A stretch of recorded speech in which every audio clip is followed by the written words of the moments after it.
Hey, you busy? Mm-mm. Okay, let me run something past you real quick. I want to give you a disclaimer, okay?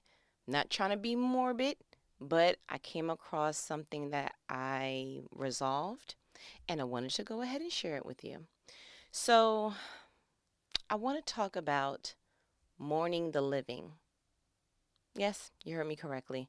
So, oftentimes you connect the word mourning to the dead, right? Graveside, cemetery, what have you. But I came across something this weekend where I was just like, man, I don't think we realize that we actually mourn the living as well. So, just to give you some background, I come from a huge family in New York, right? My grandma had 9 kids who all had kids. Like, we really did believe in the whole multiply and divide. Like, we did not take that for granted.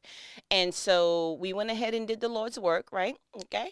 And so I've always had a huge heart for everything family. I mean, even though when my grandmother died, it seems like with most families, when the matriarch of the family dissipates, then the family just kind of fickles away, which is terrible, but it's a unwanted truth. And so I think with me being so big hearted and family oriented, I took those very same values and I placed that with anyone else that I considered near and dear to me. And so I had a situation that occurred maybe about 2 years ago where, and I'm not going to gossip, so don't even try to make me gossip, but I was having a disconnect with someone that I'm like, it's not supposed to be this way because I looked at their title and the position that they held in my life and where I wanted them in my life, and I'm like, this is not supposed to go this way. And so again, trying to see how I can tell you this without just blurting out, it was such and such, because we ain't trying to gossip on these phone calls. We being monitored for quality assurance purposes from the man above. Okay, great. And so basically, I was in the same space as this person once again this weekend. And for the first time ever, it's like God gave me an epiphany because I was like, I still acknowledge that there's a disappointment in the fact that this relationship is not going the way in which I would have wanted with her. I'll give you that it's a her, okay? With her, but it was different. It almost was like God was confirming with me, I let you mourn that long enough. And I was like, woo, mind blown. Mind blown. Because again, like I said, when analyzing life, we only really look at that you're mourning dead people. And I started to realize that mourning the living hurts way more than mourning the dead. Like, I've had several people pass in my family and, around me, what have you. And for the most part, when you're mourning them, you're only really actually, or I want to say it's more of a mourning of how they passed. You hate cancer or whatever it is, you're mourning that, man, I hate that that happened to you, along with the sidebar of, um, I wasn't ready for you to go yet, or I didn't know, or I just spoke to you. We have to go through that initial shock. There is a different kind of pain when you have to mourn someone who is still breathing. And it's just the fact that they are not adding to the table what is needed to make this a full course meal. There is something so traumatic about that I don't think we really give ourselves time to resolve or even kind of sort through that. Because if you're honest with yourself, I feel like there's an expectation for everyone in our lives, right? There's an expectation on how a mother acts. Like, we have all these different expectations, but the reality is we place a bar when we place a expectation on someone. And what I mean is that bar is an example of the expected way we want someone to carry out said titles in our lives.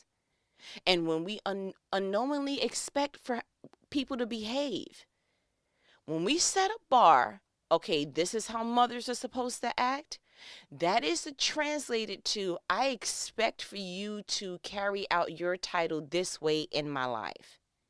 And when they don't, It's a disappointment. It's a hurt.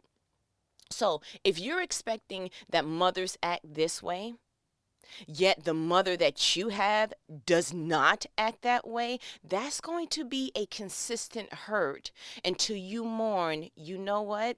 My mother is not like this.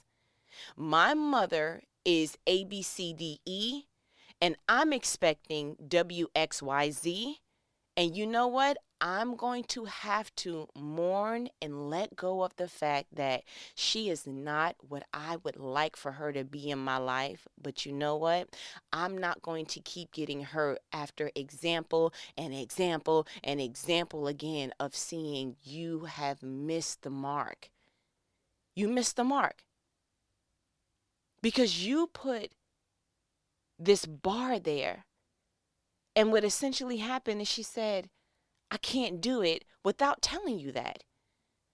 Every time that she drops the ball, she's letting you know, I can't do that. I can't perform in that way. That is not how I'm wired. You want me to be soft and nurturing and all these different things, and that's not me. I am hardcore to the bone, okay, great? I'm actually Hitler with a skirt, worst case scenario. Okay, but she's just not what you're expecting.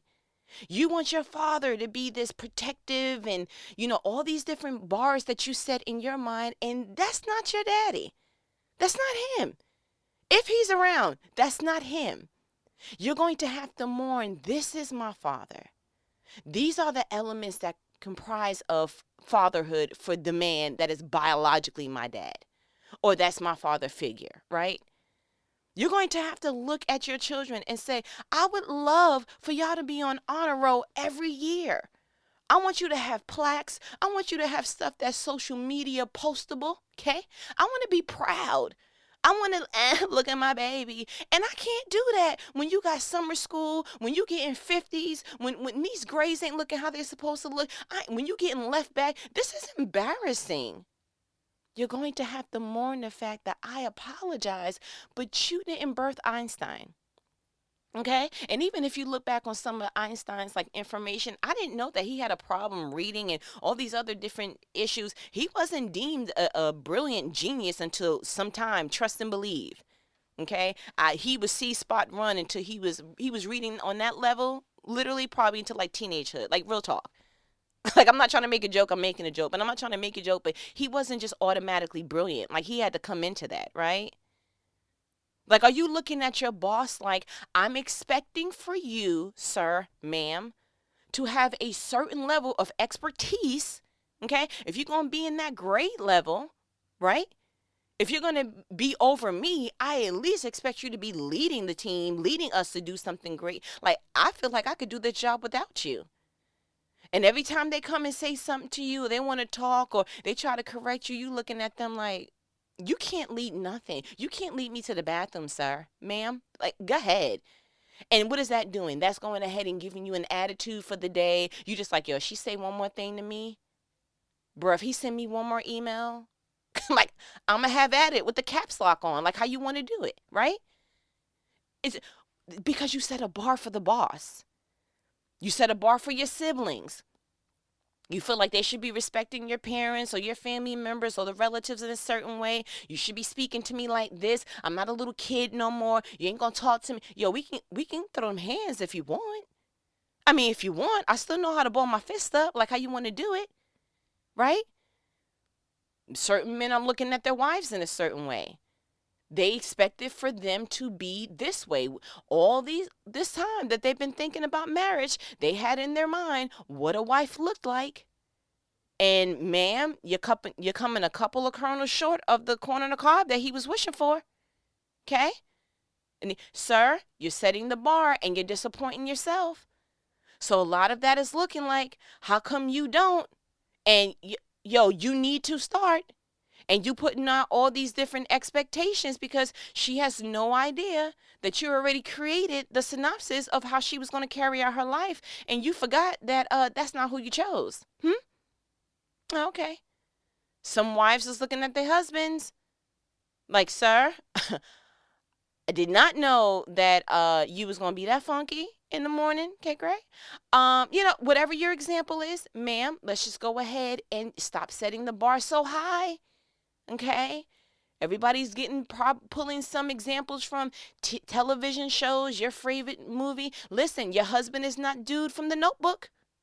Everybody can't have Jack from the Titanic. Okay? The level of romance that you want, you kind of set the bar real high. Real high, okay? I want you to come down a little bit and make it a little bit realistic for the man that you chose, the man that you said yes to. Are you giving your boyfriend a hard time, ma'am? You feel like I should have been married, but you've been together 3 weeks? I mean, just trying to get a little example out there just to keep the brain going and flowing. Sir, are you expecting wife tendencies from your girlfriend? Don't give me the, well, how do I know what kind of wife she's going to be if I don't... Yeah, that's the voice they speaking in my head. How do I know what kind of wife she's going to be if I don't see it in girlfriendhood? Because, listen, her grandmother taught her, sir. You don't give him all that milk, he ain't going to buy the cow. I don't care how much she's twerking and doing all the modern day stuff. She still got some old school values in her, sir. And if she gives it all to you now, she's not John Legend. She can't be giving all of her. She can't give you all that right now, sir. I mean, why give you the whole movie? She's giving you the trailer, sir. Okay? She's giving you the preview so that you want to come into the movie theater and buy a ticket. Okay? I'm trying to help somebody out. Put me on speaker. I'm trying to help out the community. The community, okay? That's what I'm called to do. But relational mourning, it happens to even people that we haven't even grown an attachment to. Like, have you ever thought about that? Okay, so back in the days, I'm from New York. So back in the days, there was a thing that an A&R from the music industry or whatever record label, that they would decide if a song was a hit if they listened to a song maybe about 15 to 30 seconds. I think it was under a minute. But they would listen to that song for that time frame. And if the song didn't pop, if it wasn't all that and what it needed to be, it was thrown out automatically. I'm letting the first, that's why you had to make sure that the beat dropped, that the lyrics came in, the way that you came in had to be all condensed in those couple of seconds and under that minute. Because if not, it was like, it ain't it. And I believe that we take that A&R mindset in how we deal with people. Like, just think about it. Why do you think we make comments like, he was cute before he smiled? Right? Now, think about it. You literally looked at a guy and was like, oh, my goodness. And then you set that expectation bar. And then buddy flashed them molars and you was like, oh, I'm sorry. It was a scary movie. Right? As soon as he smiled, you was like, it went from romance to horror real quick, sir. I'm gonna need you to get on your Colgate game. Like, I don't know what it's gonna take for you to go ahead and when's the last time you've been to the dentist? Like, no, let's just have a real talk session, right? Like, we make comments like, she was pretty before she started talking. Like, we all had that one person that she started speaking, especially for a dude that's attracted to her. And as soon as she started this talking, he was like, wow, the way you talk don't match your face. Like, wow. It's like two different people. You're like an optical illusion right now, right? Or he was attractive until he stood up and you saw his ankle limitation, aka he was on his good, strong Webster flow.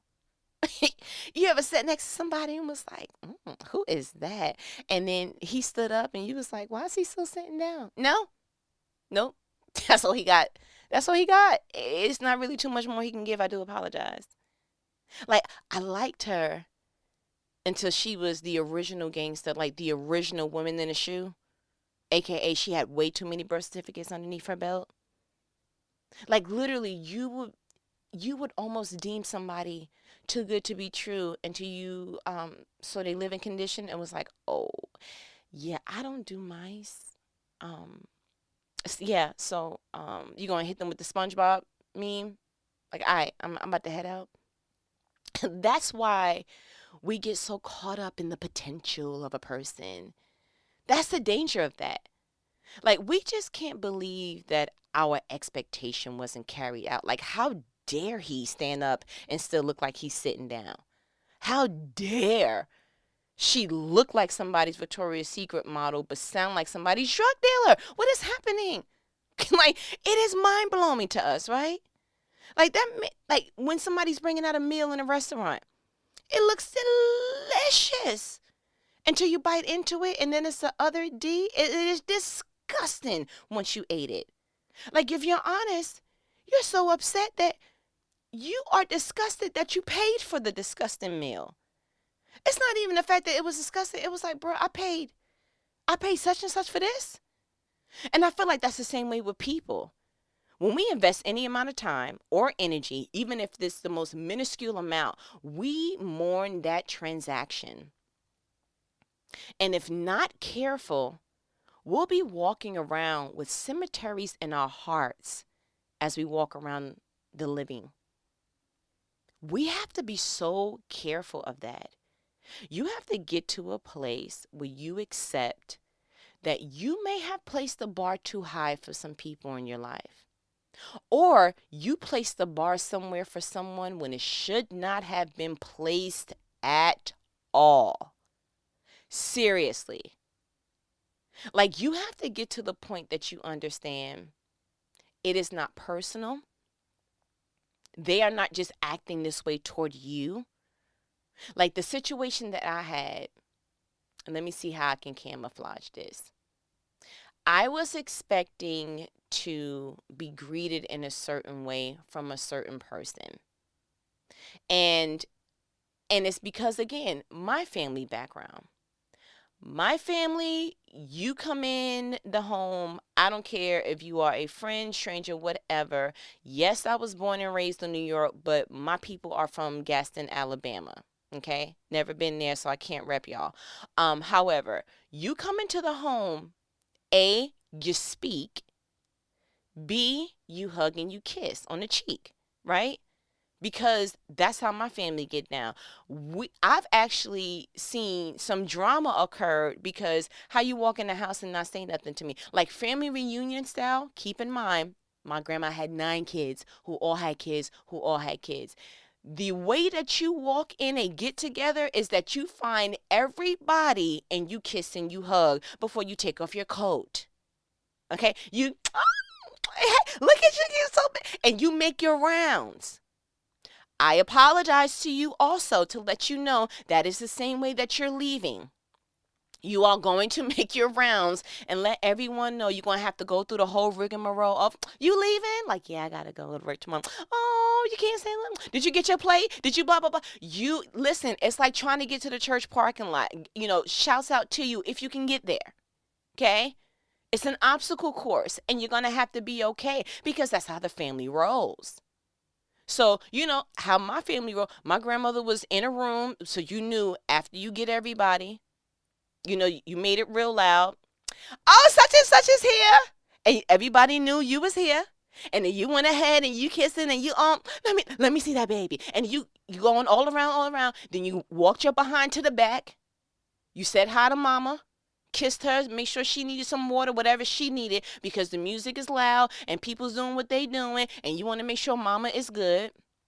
And it was just an unspoken rule that I don't care what the drama was prior to this event. And it's not even an act of being phony. It's just that for some reason, once we got together, everything was good. I don't care if you didn't speak to such and such in a year or two. I don't care what it was. We just became good. Again, I don't know where that was taught, but it was just the expectation that I then carried out to me or with me in the world. So you come into my home, my children are finding you and we're hugging and we're kissing because that's what I went ahead and taught them.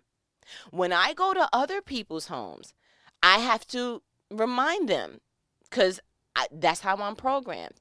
Hey, I'm a hugger. I have, done away with or, just lowered the volume a little bit on the kissing because I know everybody's not with the halfway Italian mwah mwah. Even though we hit them with the mwah on the cheek real quick. Matter of fact, isn't it hilarious that you're not really kissing somebody's cheek? You're just putting your cheek to their cheek and just going, mwah, because, that's just, I don't know, that's just weird. But that's how you do it correctly in New York. And so with the situation that I had, I wasn't greeted. And it wasn't even as minuscule or minute as, oh, you wasn't greeted. We weren't acknowledged. And it was like, when I say we, I mean my husband and I was like, time out, clear message sent. Now, to give you a little bit of background without gossiping, this is someone who, you ever been around someone and their energy screams, "Lend me your love, let me," like they got the Michael Jackson strong in their spirit, and you like, I'm sorry, what? And they're looking at you like, Like, no, what you say? Because even though their mouth is closed, you still hear,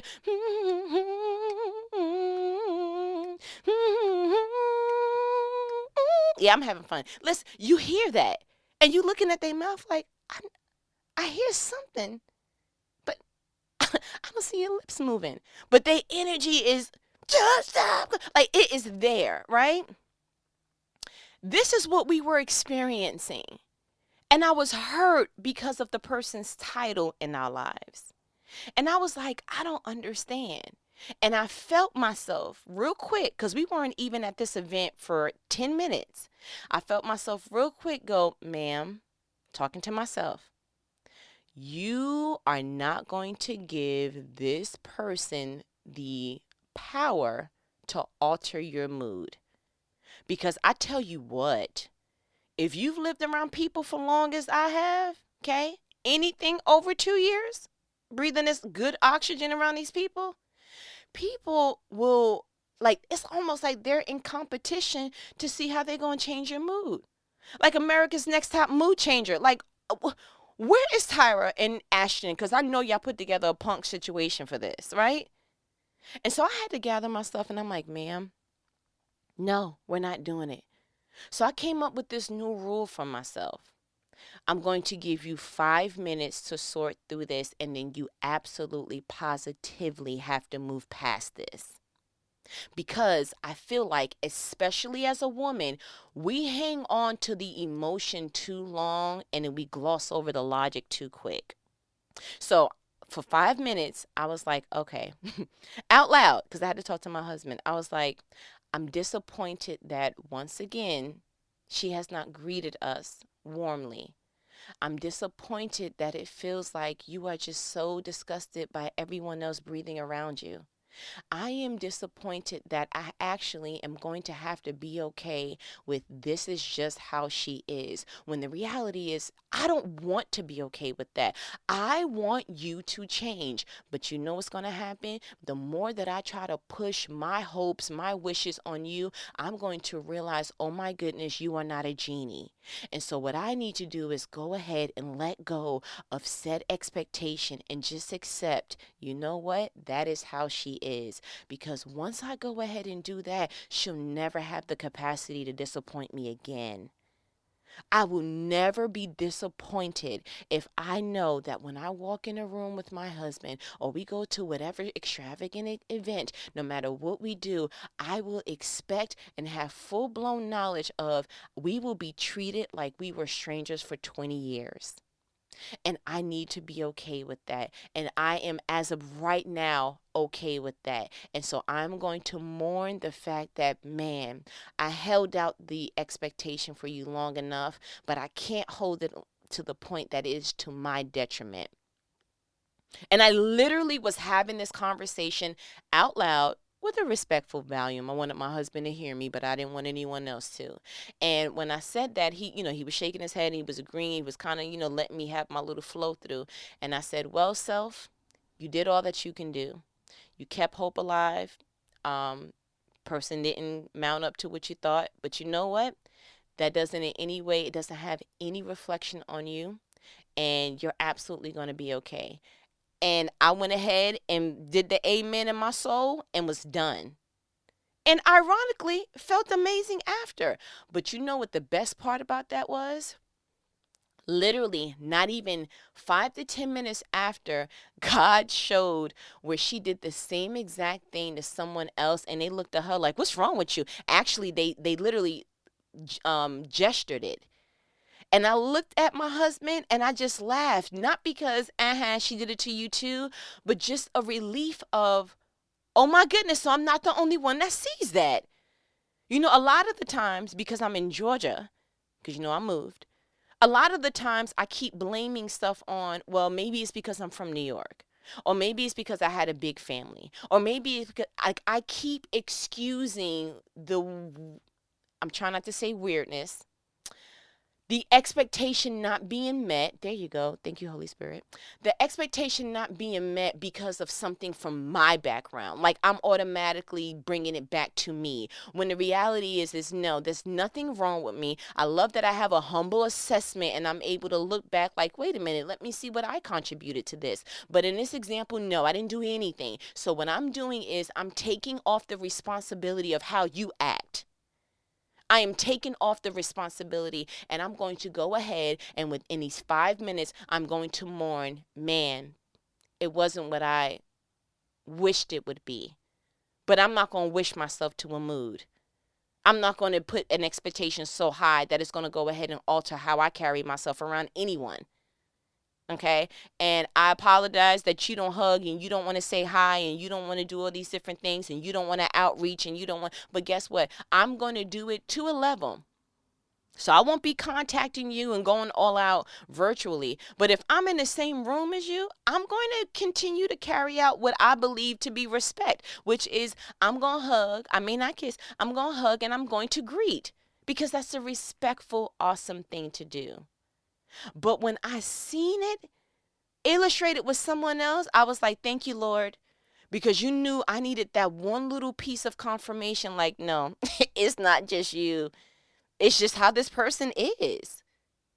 So the new stance that I'm going to take on in life and that I want you to take on in life, like this is the stance we're taking. Like I'm putting my pinky out. I want you to pinky swear me. The new stance is I will never, ever again set the bar for anyone else. I will now allow the person to set their own bar. When you allow a person to do that, it frees you from so much. Because in this way, they will remain consistent even if it's with inconsistencies and you'll never not know what to expect. So the bar set with this one is I'm antisocial. Even though I have a title that you feel like, no, you can't be antisocial. You're a blank. In relation to my husband and I, this is who you are. So you're supposed to be. In relation to our children, this is who you are. So this is how you're supposed to act. No. No. Because the underlying pulse of disappointment is expecting something different and not receiving it. That's why catfishing hurts so bad, right? Because it's embedded in a disappointment. Wait a minute. I thought I was going to get this, and I got this instead. Wait a minute. But I was expecting, no more expectations. Let people tell you what to expect from them. They don't have to voice it. You can see it. You can see it in their actions. You can see it in the lack of their actions. Oh, I get it. You don't want to be bothered. It don't matter where we're at. We could be in the White House and you'll be in the corner somewhere just like, don't bother me. Really? But you came to the White House. The White House is where you meet and greet. Oh, okay. You didn't come to the library where people are supposed to shh. I would expect that in the library. I would expect there to be a level of isolation. If, you was in the ICU, rebuke that name of Jesus. Or if you were in a cubicle, with the door or office with the door closed, that message sends, hey, just want a little bit of shh. But not when you're in the middle of it's like, ma'am, do you see where we're at? That requires for you to give an even exchange of, okay, you know what? But this new stance is going to save us from that, right? So the challenge that I want to give to you, because you know that these are life-provoking conversations. We're not going to just hang up the phone, humming the Michael Jackson song. Like, you know what? That was a good song. That little, Yeah, we're not going to do that. The new challenge is what I want you to do. Don't you dare set another bar for anyone else in your life. And I want you to examine if you have done so. The people in your life that you have a little bit of inconsistent, a little bit of conflict, the resolution to that is to ask yourself just plainly, did I set a bar for them? Okay, I did. Then I'm going to allow them to set the bar. Because 9 times out of 10, they've already set the bar. You just haven't accepted the bar. And you're going to just have to mourn the fact that, you know what? I'm going to just mourn that. I'm going to have to take that loss. I'm just going to have to just resolve it in my mind. It's not going to happen. Yeah, I know that's what you want, but it's not going to happen. Because the more you know what to expect, you'll never be disappointed again. That's the whole point, right? Clearly, that person is not affected by how they're acting. You're affected by how they are carrying out their behavior. So just reverse that. I will accept that that's how you have stamped your life, your actions, your title, your whatever. But I'm not going to keep playing this game with you. I'm not going to keep playing this game with myself.